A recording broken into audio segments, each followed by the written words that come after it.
Assalamualaikum warahmatullahi wabarakatuh. Pemirsa, salam jumpa kembali dalam program Justisia bersama kami, Amiruddin Syuhada. Pemerintah yang baik dan bersih diukur dari performance birokrasinya. Pengalaman dan kinerja birokrasi di berbagai negara telah melahirkan dua pandangan yang saling bertentangan terhadap birokrasi itu. Pandangan pertama melihat birokrasi sebagai kebutuhan yang akan mengefisienkan dan mengefektifkan pekerjaan pemerintahan. Pandangan kedua melihat birokrasi justru sebagai musuh bersama yang kerjanya hanya mempersulit hidup rakyat, sarangnya korupsi, tidak melayani tapi cenderung justru menuntut dan memaksa, cenderung kaku dan formalistik, penuh dengan arogansi yang tersembunyi di balik hukum, dan sebagainya. Padahal secara konseptual, birokrasi sebagai sebuah organisasi pelaksana pemerintahan adalah sebuah badan yang netral. Faktor di luar birokrasi lah yang akan menentukan wajah birokrasi itu menjadi baik atau jahat, yaitu manusia yang menjalankannya dan sistem yang dipakai untuk menjalankan birokrasi tersebut.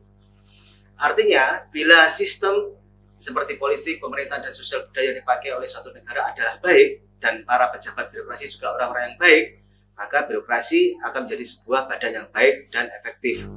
Sebaliknya, bila birokrasi itu hidup di dalam sebuah sistem yang jelek, hukumnya lemah, serta ditunggangi oleh para pejabat yang tidak jujur, maka birokrasi akan menjadi sebuah badan yang buruk dan menakutkan bagi rakyatnya.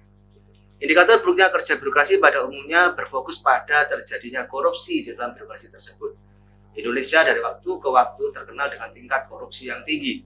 Pada tahun 1998, siaran pers Transparansi Internasional, sebuah organisasi internasional anti korupsi yang bermarkas di Berlin, melaporkan Indonesia merupakan negara korup ke-6 terbesar di dunia setelah 5 negara gurem, yakni Kamerun, Paraguay, Honduras, Tanzania, dan Nigeria. 3 tahun kemudian, yaitu tahun 2001, Transparansi Internasional kembali memasukkan Indonesia sebagai bangsa yang terkorup keempat di muka bumi. Bayangkan, sebuah identifikasi yang membuat bangsa kita tidak lagi punya hak untuk berjalan tanpa harus menunduk malu.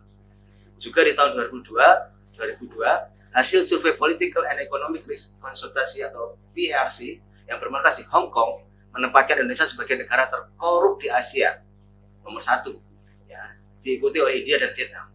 Lalu bagaimana dengan realitas saat ini, yaitu sekitar 19 tahun berikutnya? Tentu bisa kita rasakan sendiri dari indikasi maraknya kasus korupsi yang terungkap ke permukaan akhir-akhir ini. Saudara pemirsa channel Radio Pertama Jawa Timur, demikian ulasan ringkas kami. Terima kasih atas like, subscribe, dan komennya. Assalamualaikum warahmatullahi wabarakatuh.